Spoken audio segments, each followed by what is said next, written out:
You blink once and suddenly it's already July. Wait, it's already the first day of July. Seriously, where did the time go? I feel like I was just in Marinduque yesterday.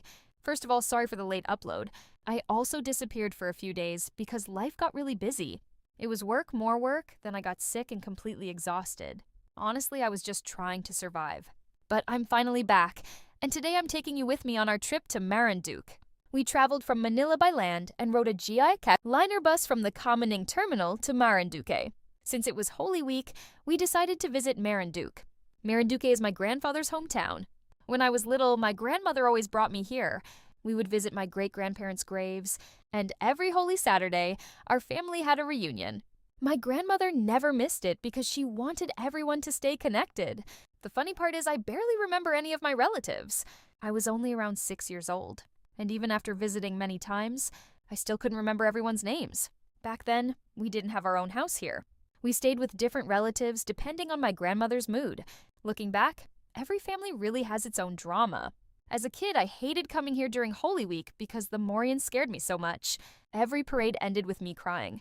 Eventually, I stopped being afraid of the Morians, but I unlocked a new fear, a mango tree. One night, after watching a basketball game with my cousins, we walked home around 8 p.m. I looked at a huge mango tree full of fruit, and I saw what looked like a woman hanging from one of the branches. I rubbed my eyes, looked again, and she was gone. Maybe it was my imagination, because I was only 11 years old. Or maybe it wasn't.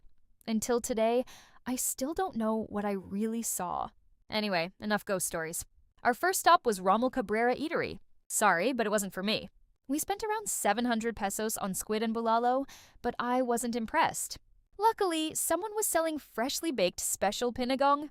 The second one we bought was hot, fresh, and delicious. I definitely recommend Dos Maria's special pinagong. We finally arrived at Lucena Port. I missed the smell of the sea. I expected regular seats on the ferry, but instead we got double-deck beds, which were actually pretty okay. Since I was still hungry, I had instant noodles and a cup of 3-in-1 coffee. It just tastes better during a ferry ride.